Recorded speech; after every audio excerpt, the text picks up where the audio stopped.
And then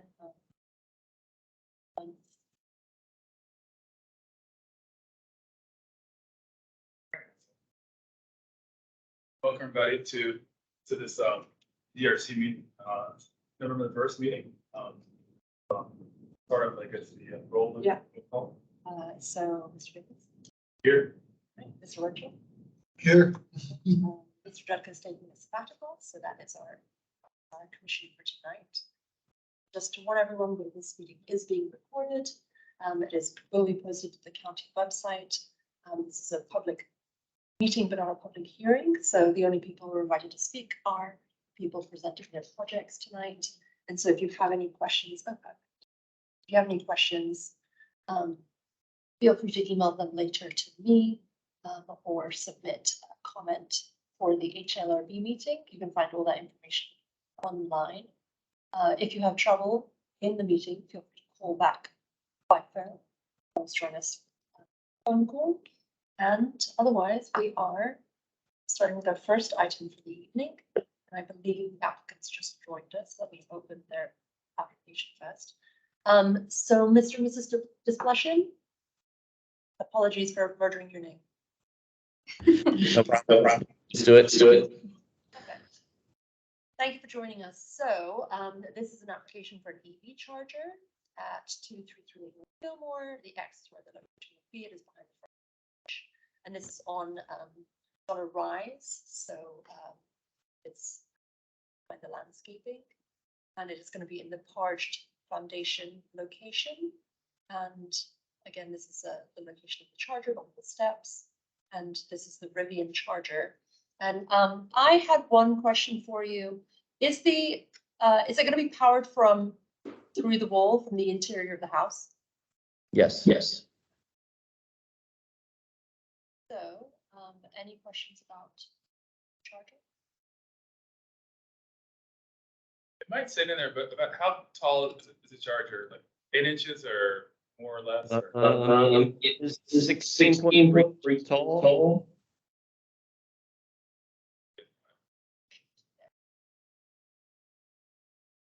By 7 by 16.3 by 7.3 by 8 in depth.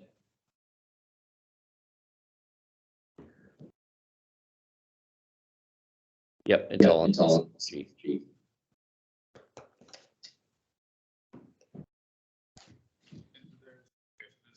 There's a set of stairs that sort of comes out sort of at a 90 off that porch there anyway. You can't see it. Okay, yeah.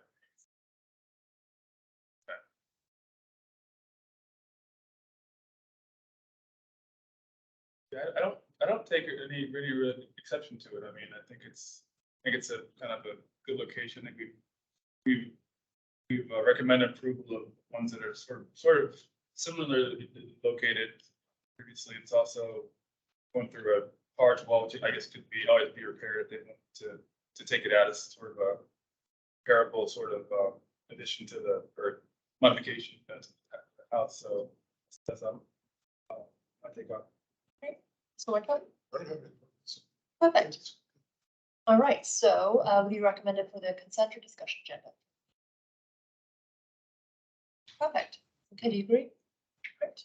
All right, so we will be putting that on the consent agenda. So Mr. and Mrs. Displetion, that means that on November 1st, November 15th, today is the 1st, 14 days after today, this will be on the HALRB consent agenda. That is voted on at the beginning of the meeting en bloc with any other items that are on the consent agenda. And right after that, if everyone votes to approve, you would get your COA and then I can sign off on your electrical permit. And so staff will write a staff report that we are going to post on the HALRB website, and we will send you a link to that so you can read that in advance. So it'll be posted 1 week in advance. In addition to that, we will mail your neighbors, put a notice in the newspaper, and send a letter to the Civic Association and post placards around the neighborhood. So if you see those are for your project. But in the meantime, you are on the consent agenda, and I will send you more information about how to attend. You are not required to attend if you don't want to. Staff can represent you if you would like. If there are any comments from the community, it can be pulled from the consent agenda and onto the discussion agenda, and any commissioner can do that as well. But that promise, it doesn't happen too often. But I will let you know also in advance if we've received any comments. Do you have any questions? Nope. All right, thank you very much. All right, thank you. So our next item, Mr. Andrews, would like to join us. So this is for lovely home at 2737 23rd Road, right? Yeah, I wrote the street by accident up there, sorry. And so you bought this home some years ago and put an addition on the rear, didn't you? Modified. Well, yeah, I mean, modified. didn't really modify the footprint, but renovated it. But obviously, exterior modification. And even then, you applied for an amendment to that COA to replace these windows from vinyl to wood, not. Well, it was just one set at that point, and if you. Just the bays. 'Cause you have Yeah, two yeah, bays. that was it. It's the 4-window bay. Right here, these two, Oh, okay. Oh, so you. because we had the whole thing ripped up inside, and then I looked and two final windows, putting in wood everywhere else. Replaced with wood. Should have known that we'd have this ripped up too. And that's. Oh, okay, that's very helpful.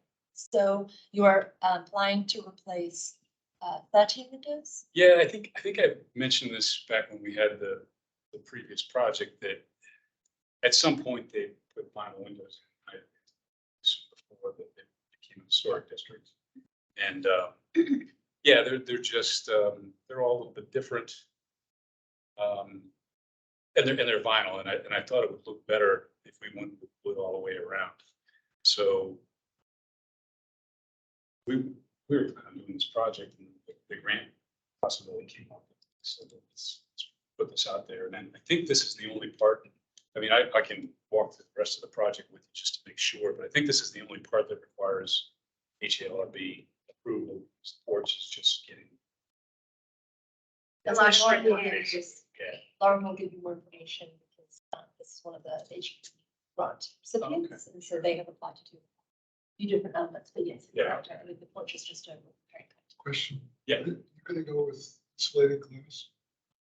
So. Yeah, I mean, I'd like to increase the R value, obviously. Right. And let me tell you one other thing I'm doing and get your input on it. So the answer is yes. I think they've got different options, but this will be the clear glass. But in the attic, which I didn't think I had to submit, because we're basically restoring those tilt out windows. There's 10 of them. But in our last walkthrough, I'm talking with Vince, and he said, look, we're looking at them. 4, maybe 5 of them have the old core glass. You know, that Oh, yeah, really- the wavy, yeah. It looks good. It sparkles on it. And so I think those two might be replaced glass. So some of them are just flat glass. And he can source the old glass.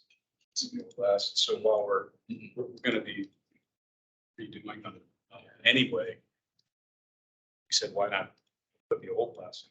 So I hadn't really considered that for the windows, or as the new wood windows. Sure, they're stored ones. But I guess that's even possible. But yeah, we were hoping to use the R value. We had quite a discussion a little while ago, a couple of years ago. Yeah. I think we're basically within the historic district. Alexandria's starting. They're approving insulated glass. Okay. Okay. Glass. So they are Alexandria's. And we wrote it into our. Oh, you did? guidelines as Okay, well. okay. We want people to be comfortable in their homes, and obviously you can also get that level of insulation with an added storm window. Yeah. But we don't require people to put storms in. Yeah, I'd honestly rather not. I'd rather the look of sure. But yeah, we'd have to do a lot more this house than just that. This is a, frame. Oh, wow. Okay. Yeah, just the air around. There's no insulation except put it in the back at that addition. So eventually, there's actually a guy in the neighborhood who was telling me he's investing in reuse jeans to ground insulation, Yeah. something. And I thought, all right, I can get a bunch of holes in the attic, and drop that in at some point. I got 2 floors that I. A lot of jeans, I guess. Yeah, a lot of jeans. I did have a question on one of these elevations, though. I mean, you can see, if you go back to that last slide, this here, it's the only casement that looks like this, where it's basically one casement, 2 windows. And if you flip to the others, these would all stay the same. And double hung. Yeah, it's, well, yeah, double hung, but also use the original Casing, yeah. It's casing. good. Now, if there was some damage or something like that, Vince has been real good about it. Yeah, damage if they removed it.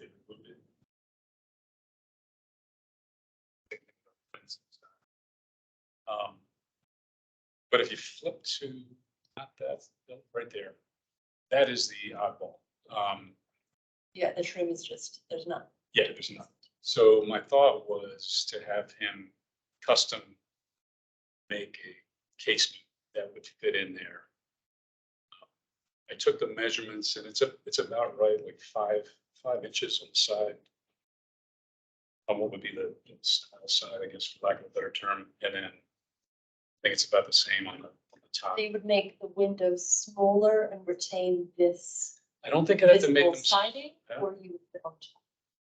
Put it on top. I wouldn't make the windows smaller. I think the windows, actually the clear glass, because you can see on these, and a lot of them are like this. I think it's the lower. Well, in some cases, the lower, these actually might be about the same. In some cases, the lower styles come in further, so there's less visible glass. Yeah. On the bottom than on the top, or it might be vice versa.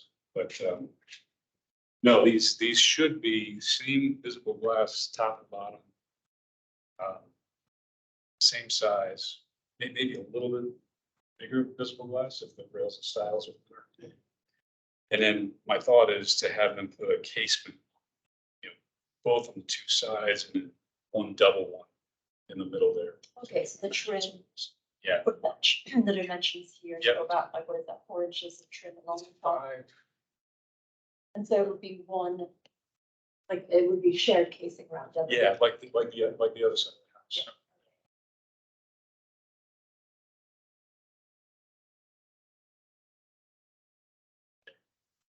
But, oh, so you mean like up this where it's one shared, like the middle? Just curious. Yeah. You thought about going with lighted lights. Upper. It seems like for the age of the house, I'm not sure. So it's probably 1920s, 1911. 1911. Yeah. You're matching these existing windows on the second story, right? I got 3, yeah, I got 3 originals up there. That's my thought was to match them.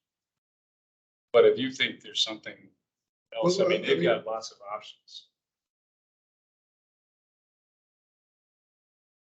Just seems for the age of the house.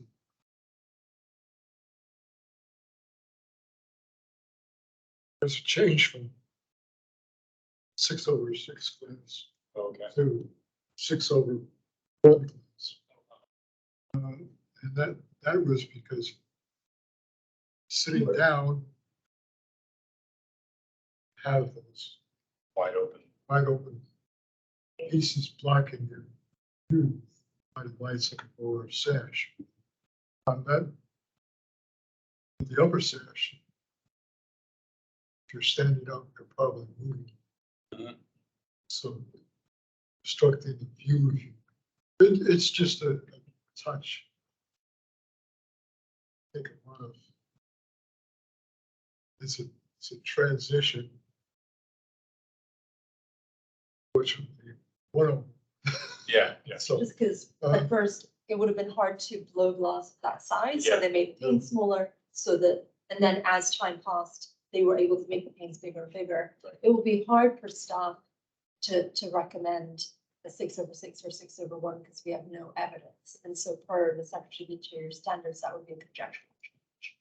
So it would be tough for us to find it within a recommendation. But I see your, Unless I found a photo showed. if you found a photo, yes. Yeah. And we're in the middle of like doing research and history of the house. And I'm gonna be in touch with the previous owners here shortly, and there's one neighbor left on our street who's been there for years, so I can always ask them. If you were interested. Yeah. Because I see, I mean, unless it was a Sears home, it would be very hard to find out how many lights were in the windows of the machine. Yeah. And if it's pre-1911, they only started making Sears in 1908, so anything before that, it would have been custom. for them. 6/1 comes in a little later than 19, Okay. 20s. Okay, 30s. so it very well may have been. Might have been 6. Oh, yeah. I- Well, maybe 6 months. Yeah, I think that's what. Because that big one on the, we had a guy coming in. Saw that large window by the front door, and he almost lost his breath. It's the original. I think I spent that, no, Oh, okay. shoot. I mean, I can. But it's pretty, it's not operable, at least it's not operable anymore. That is one of the things we're gonna do with the three existing ones. Fix the pulleys. Okay. And get those operable again. One of them, I think, works, the other two. Not good. Who's the contractor who's doing the work? So Vince Dunn, it's Done Right Construction. He did work for us previously. He's still gonna be our general. But he, I don't know how there was company, he's going some contracts pretty much all over. And then I've shared pretty much everything as far as our grant, so contract on that. But I knew Vince is familiar, this process is familiar. So, not necessarily, but hopefully. And, yeah, trust. I trust that. So, commissioners, any concerns? Any thoughts about which agenda? you would like to- No concern for me. I'll keep it on, I imagine.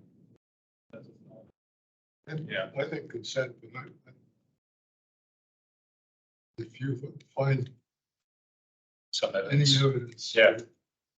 Well, I would, particularly the front elevation is yeah, street facade. yeah. Because both it is. does look, just doesn't, to me, it just doesn't quite look like. Yeah, let me see what I can find, and I'll ask Linda and Susan, those are the daughters of the previous owner, if they've got any evidence or memory. Yeah. I would also have to check how many Maywood homes have 6/6 or 6/1. Hmm. I mean, it's an extremely typical window type for that era, but I don't know that I remember. I can think of many Maywood homes. And that may just be because they've been around a long time and maybe in the 40s that we did their windows, once for one. Yeah, that's true.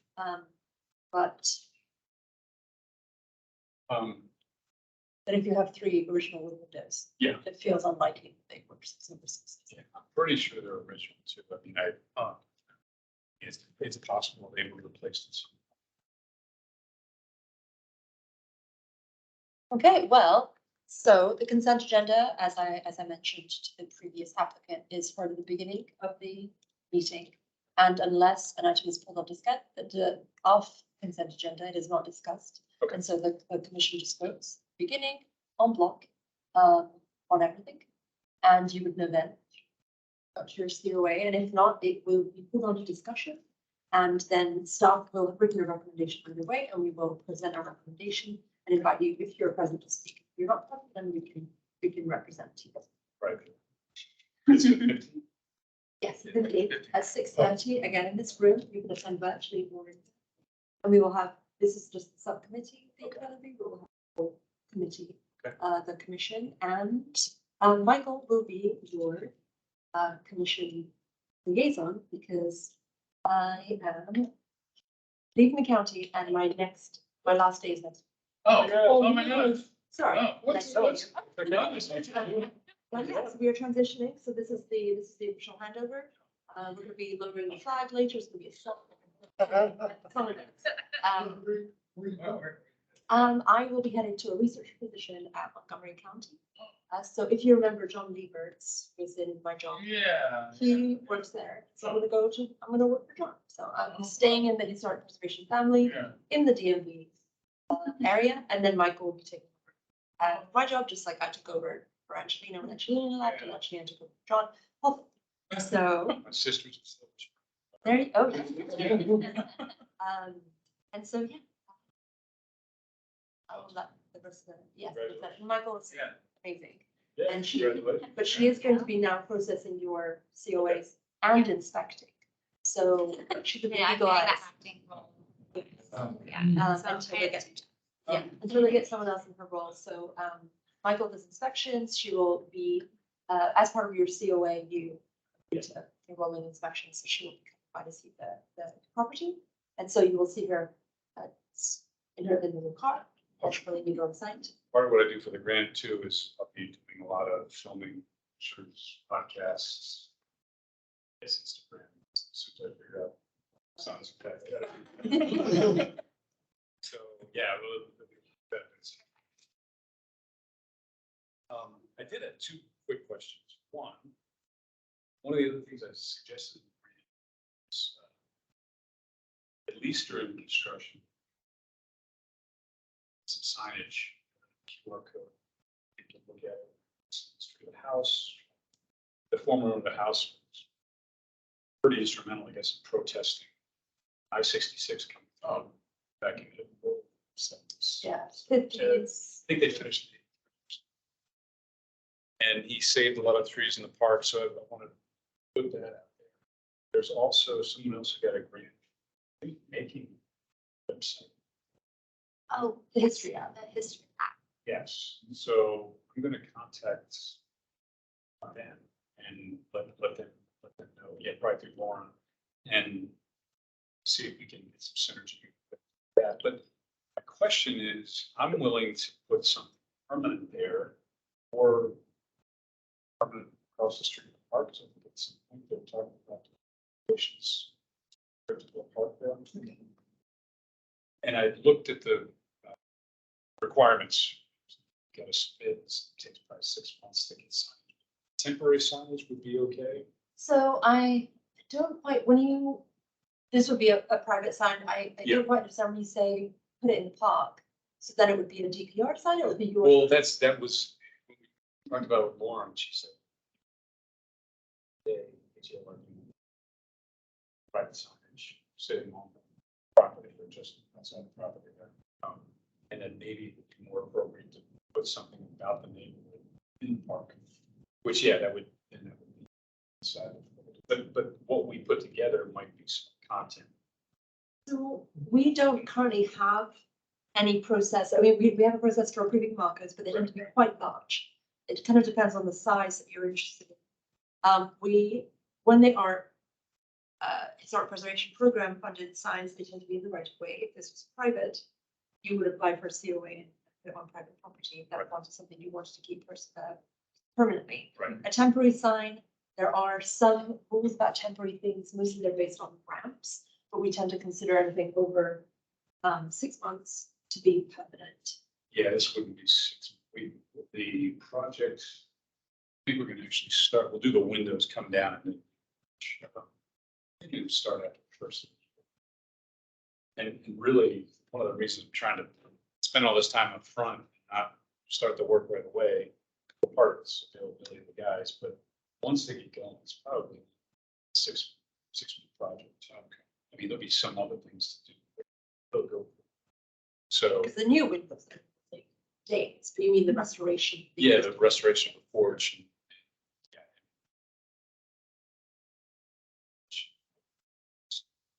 Still, it's not going to go all the way up, but the outreach to the community and some of the things that we want to highlight about the neighborhood. One of the things that learn about the neighborhood was a covenant that you could not sell to African Americans. And I didn't know that, so.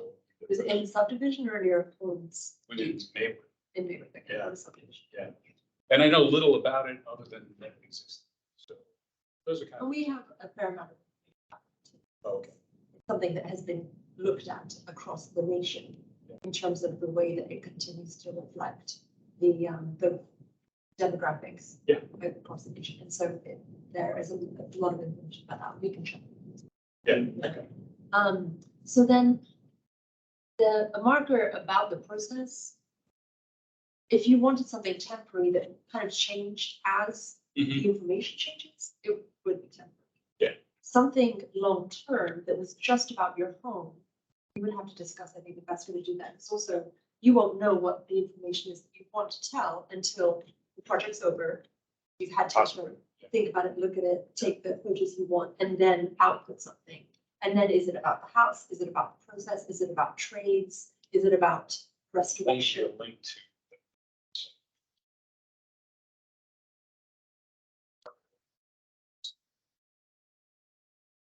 So right now for homes, the only thing we've really ever had is these like square or round plaques, which Okay. we haven't done in a very long time. Okay. We have been trying to think about a smaller option for homes that would allow us to distill the information and just have a few sentences so that the HLRB is moving massive markers, because our markers cost at least $1,500 going up to $2,200, $2,500.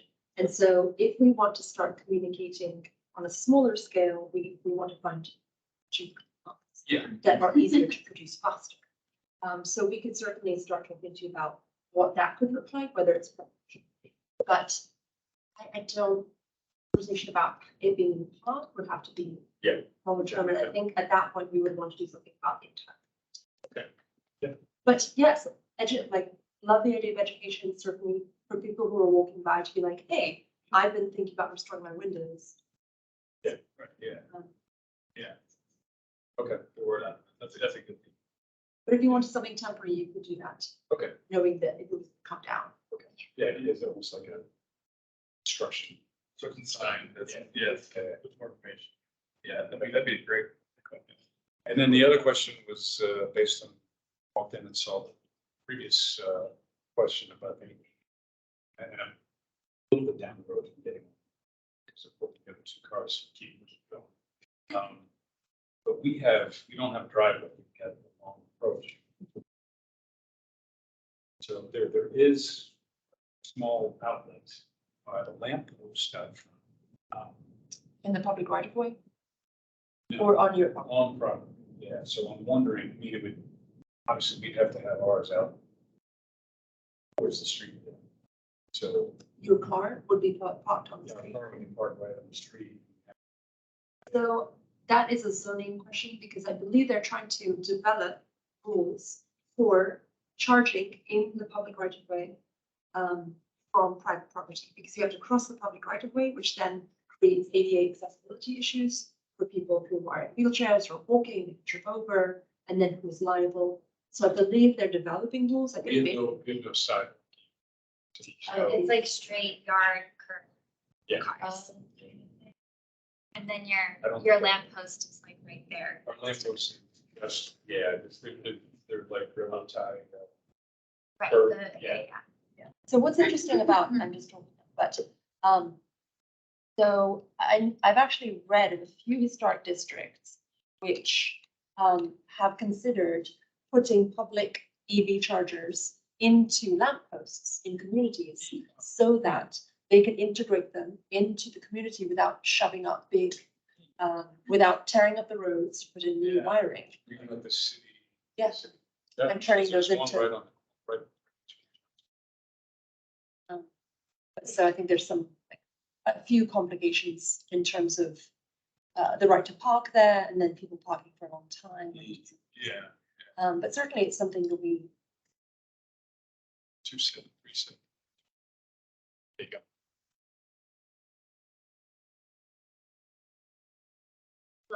Yeah, that's John's, that's it. okay, so you would be running it from there to there. You mean example, for example? Yeah, now there's a city lamp post right there, This, that's it. I don't know if that shouldn't be a lamp post, that should be a, oh yeah, oh, it's also the lamp. Yeah, it's both, yeah. So, I mean, that was just a concept that I'd heard of. I don't know that Okay. we're planning to do it anytime soon, but in communities, really small communities like historic districts, it's gonna be very hard to find opportunities for EV charging. Because right now, we're really only seeing it in new development, in public garages, so just a thought. But, and the idea of putting it into an existing lamp is a good one. Yeah. I would just check with zoning first, Okay, and then. yeah. Would that be something that I have to submit here too? Yes. Yeah. All right, cool. Yeah, it would probably be just a question to zoning, but you would email them and say, hey, what is going on about this? And then it would be an electrical permit and there would be a zoning permit, but COA first. Yeah, because I want to test drive an electric Jeep and see how it feels. Then we'll be there. Okay, well, There's the window, by the way. oh, yes. Yeah, very good.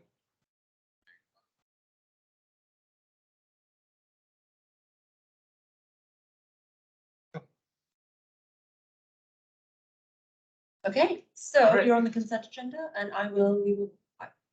she will. Um,